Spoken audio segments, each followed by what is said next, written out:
जय हिंद दोस्तों, आज की वीडियो में आप सभी का स्वागत है। तो आज सीखने वाले हैं त्रिघात बहुपद से शून्यांक को कैसे निकाला जाता है। ऐसे तो त्रिघात बहुपद से शून्यांक निकालने के लिए कक्षा 9th में हम लोग सीख चुके हैं। यहाँ कक्षा 10 में एक्सरसाइज 2.2 के उदाहरण 5 में इसका थोड़ा सा यूज होने वाला है, इसलिए त्रिघात बहुपद से शून्यांक कैसे निकालते हैं आइए हम यहाँ पे थोड़ा सीखते हैं। तो यहाँ पे त्रिघात बहुपद दिया हुआ है x³ minus 4x² plus x plus 6। ठीक है, त्रिघात बहुपद के रूप होते हैं ax³ plus bx² plus cx plus d। ठीक है, टोटल 4 पद होते हैं, 1 2 3 4। ठीक है, तो यहां भी त्रिघात बहुपद का फॉर्मेट है, यहां भी 4 पद होना चाहिए, 1 2 3 4। ठीक है, इसको ध्यान देना है। त्रिघात बहुपद से शून्यांक निकालने के लिए हमें सबसे पहला पद को ध्यान देना है। ठीक है, तो यहाँ पे सबसे पहला पद क्या है, x³ को यहां लिखेंगे। x³ का गुणन क्या है, कुछ भी नहीं है तो 1 है, और 1 क्या है, प्लस में है कि माइनस में है, प्लस में, क्योंकि कुछ यहाँ पे कुछ भी नहीं रहता है तो वह +1 रहता है। ठीक है, तो x³ का गुणन क्या है, +1 है, और इसके गुणन से ही इसके बगल वाला जो पद है -4x², इसका जोड़ा पुराना है, वैसा जोड़ा पुराएंगे जिसको जोड़ और घटा करके -4x² मिल जाए। ठीक है ना, तो यहाँ पे x³ का गुणन +1 है, तो +1 को पहले लिखेंगे, +1। ठीक है, हमको पुराना है -4x², तो x² के फॉर्मेट में लाना है, तो x² को यहां पे लिखेंगे, तो हो गया 1x²। ठीक है ना, -4x² में +1x² हमको मिल चुका है, और इसमें क्या जोड़ेंगे या फिर घटाएंगे कि -4x² मिल जाए। ठीक है, तो यहां पे देखते हैं 1x² हमारे पास पहले से है, इसमें क्या जोड़ेंगे या घटाएंगे कि -4x² मिल जाए। यहां पे -5x² को घटा देंगे, तो 1x² यहाँ, और यहाँ पे -5x², तो -5 में 1 घटेगा तो कितना बचेगा, 4x²। ठीक है, यहाँ पे चिन्ह क्या आएगा 4 के सामने, तो डिसाइड करेगा 1 बड़ा है या 5 बड़ा है। 5 बड़ा है तो बड़े वाला जो अंक होता है वो डिसाइड करता है कि क्या चिन्ह होगा, तो 1 के सामने प्लस है, 5 के सामने माइनस है, तो बड़ा क्या है 5, 5 के सामने माइनस है, तो यहाँ पे क्या हो जाएगा, -4 हो जाएगा, -4x², और -4x² का ही जोड़ा पुराना है, तो -4x² के सामने क्या लिख सकते हैं, 1x² -5x²। 1x² पहले से ही है, -5x² को यहां लिखना पड़ेगा। ठीक है, तो -4x² का जोड़ा हमको मिल चुका है। ठीक है ना, 1x² -5x², 1x² -5x² में घटेगा तो -4x² बचेगा। अब हमको पुराना है x² का जोड़ा। ठीक है ना, x² का जोड़ा पुराना है, तो x² का जोड़ा पुराने के लिए -4x² के जोड़े के लास्ट पद से इसको पुराएंगे। ठीक है, तो लास्ट पद क्या है, -5x², तो हमें x² का जो गुणांक है उसको ध्यान देना है। x² का जो गुणांक है -5 है, तो यहाँ पे क्या लिखना है, -5। हमको x का जोड़ा पुराना है, तो यहाँ पे क्या लिखना पड़ेगा, x लिखना पड़ेगा। -5x हमारे पास पहले से ही है। ठीक है, क्या है, -5x, इसमें क्या जोड़ेंगे या घटाएंगे कि हमको x प्राप्त होगा, तो यहाँ पे अगर +6x में -5x घटेगा तो क्या बचेगा, x कैसे घटेगा, यहाँ पे 5 और क्या है 6, 2 अंक है 5 और 6, जिसमें से 5 छोटा है 6 बड़ा है, 6 के सामने चिन्ह क्या है प्लस, तो इसके सामने में क्या हो जाएगा, प्लस हो जाएगा, और +x का ही जोड़ा हमको पुराना था, तो x के जगह पे -5x + 6x रख सकते हैं, और -5x पहले से हमारे पास है, +6x को यहाँ पे रख सकते हैं।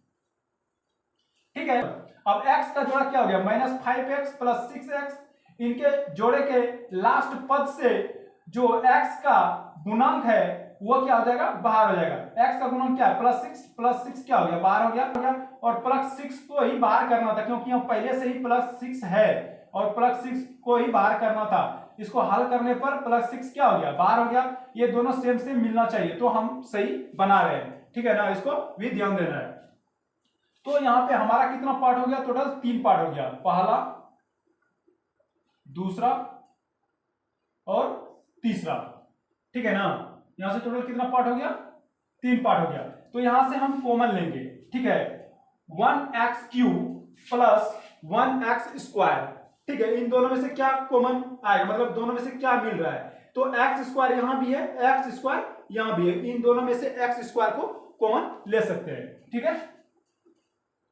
x² कॉमन लिए, यहां पे क्या है, x³ है, x³ का मतलब x 3 बार लिखा हुआ है, मतलब x गुना x, तो यहां से 2x को कॉमन लिए, तो यहां कितना x बचा, एक x बच गया, ठीक है। x² को कॉमन लिए हैं तो बचेगा क्या, 1 + 1 हो गया।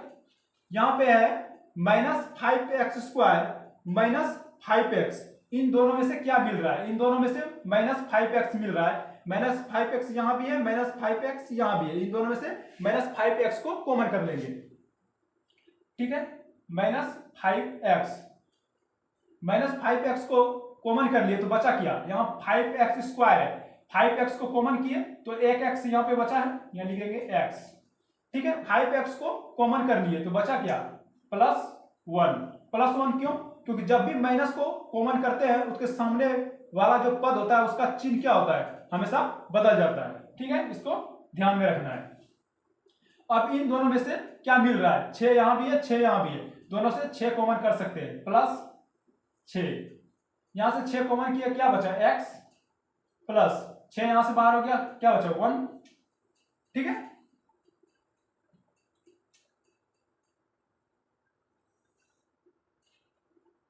इसको ध्यान देना है।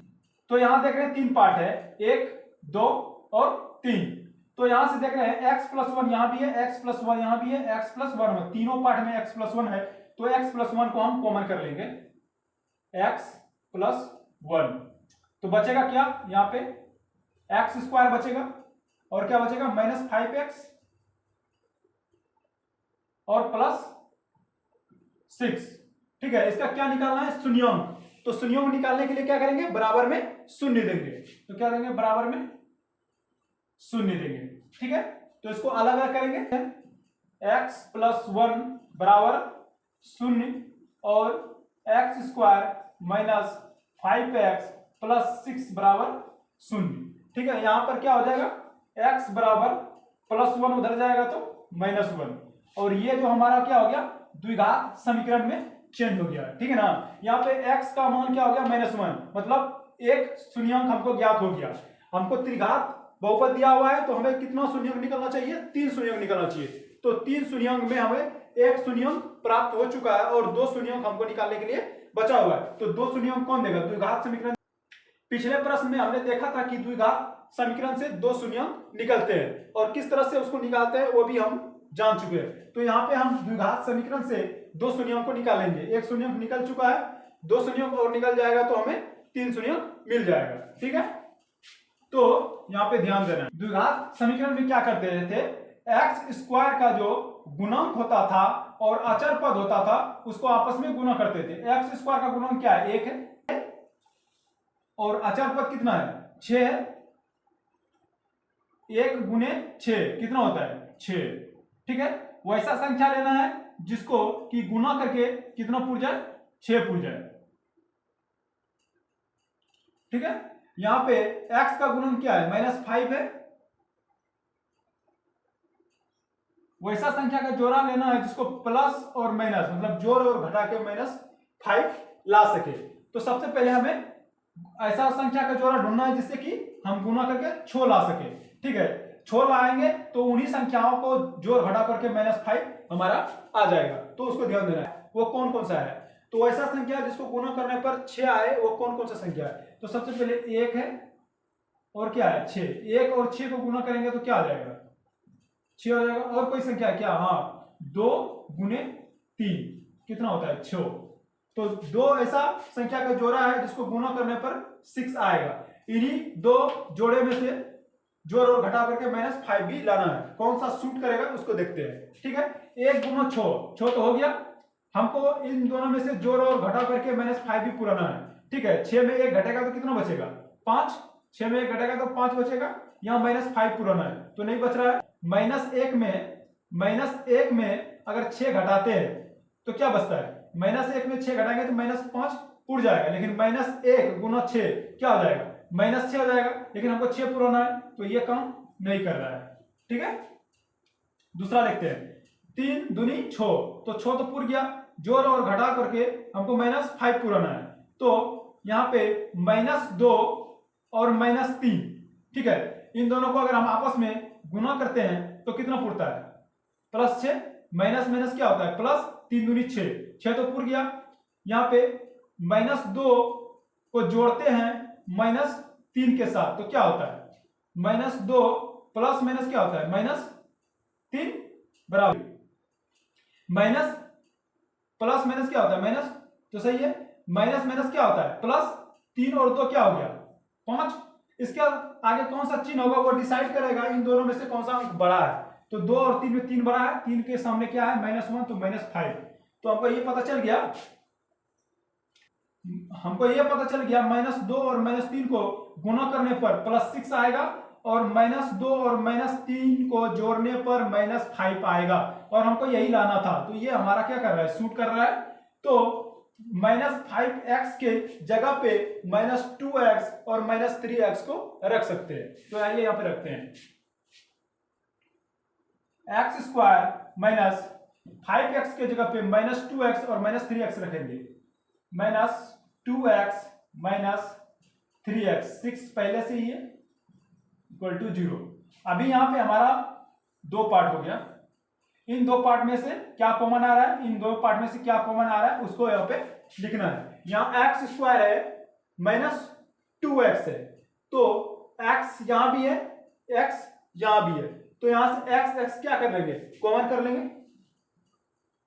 यहां से x को बाहर किए तो क्या बचा? एक x बचा, 2x, x² है मतलब 2x इसके पास था, एक x को कॉमन किया, एक x बचा। यहाँ क्या है? -2, और x को क्या कर दिए? कॉमन कर दिए। ठीक है, -3x और +6 में क्या कॉमन आ रहा है? तो यहां पे 3 कॉमन आ रहा है, क्योंकि 3 के पहाड़े में 6 है। 3 एकम 3, 3 दूनी 6। जिसके पहाड़े में बगल वाला अंक आए मतलब वो संख्या को क्या करना है? कॉमन लेना है। 3 के पहाड़े में 6 आ रहा है मतलब 3 को कॉमन कर सकते हैं। कितना कॉमन करेंगे? -3। ठीक है, -3 कॉमन किए। यहाँ पे क्या बचा? x। 3 के पहाड़े में 6 कितना बार में है? 2, तो यहाँ पे क्या बचेगा? 2। ठीक है, क्या बचेगा? -2 बचेगा, क्योंकि माइनस को कॉमन करने पर बगल वाले जो पद होता है उसका हमेशा चिन्ह क्या हो जाता है? बदल जाता है। तो माइनस कॉमन किए तो यहाँ प्लस से क्या हो गया? माइनस हो गया। इसको हमेशा ध्यान देना है। ठीक है, अब यहां से -2 दोनों तरफ है, तो इसको हम कॉमन कर सकते हैं। -2 यहां से एक पार्ट यहां, एक पार्ट यहां भी -2 है, यहां भी -2 है, दोनों से -2 कॉमन कर लिए। हमारे पास क्या बचा? x -3 बराबर 0। तो हमें यहां क्या निकालना है? शून्यंक निकालना है। तो दोनों पार्ट को अलग अलग करेंगे। x -2 बराबर 0, x -3 बराबर 0। तो यहां x बराबर क्या हो गया? -2 बराबर के उस पर जाएगा तो +2। यहां x बराबर क्या हो जाएगा? -3 है, बराबर के उस जाएगा तो +3। ठीक है, 2 शून्यंक यहां पे और एक शून्यंक यहां पर पहले से निकाल चुके हैं, x -1। तो इसको भी लिख देते हैं, x -1। टोटल हमारा शून्यंक कितना हो गया? 3। -1 +2 +3 शून्यंक क्या निकला? -1, 2 और 3। क्योंकि यहां त्रिघात बहुपद है, तो त्रिघात बहुपद में कितने शून्यंक होते हैं? 3 शून्यंक होते हैं। 3 शून्यंक हम लोग ज्ञात कर चुके हैं। और शून्यंक को किससे डिनोट करते हैं? अल्फा, बीटा एंड गामा से। ठीक है, आई होप कि यह वीडियो आपको समझ में आ गया होगा। जैसे कि त्रिघात बहुपद से शून्यंक निकालने के लिए 2-3 मेथड है, ठीक है ना, जिसमें से कि पहला तरीका को हम लोग जान चुके हैं। एक और तरीका है जो कि अगले वीडियो में हम लोग देखेंगे, त्रिघात बहुपद से शून्यों को कैसे निकालते हैं। यह तरीका 1 है, ठीक है, इसको केस 1 मानते हैं, ठीक है। ये क्या है, केस 1। केस 2 में इसका दूसरा मेथड सीखेंगे कि त्रिघात बहुपद से हम कैसे शून्यों निकाल सकते हैं। आई होप कि ये वीडियो आपको समझ में आ गया होगा। पूरा वीडियो देखने के लिए धन्यवाद।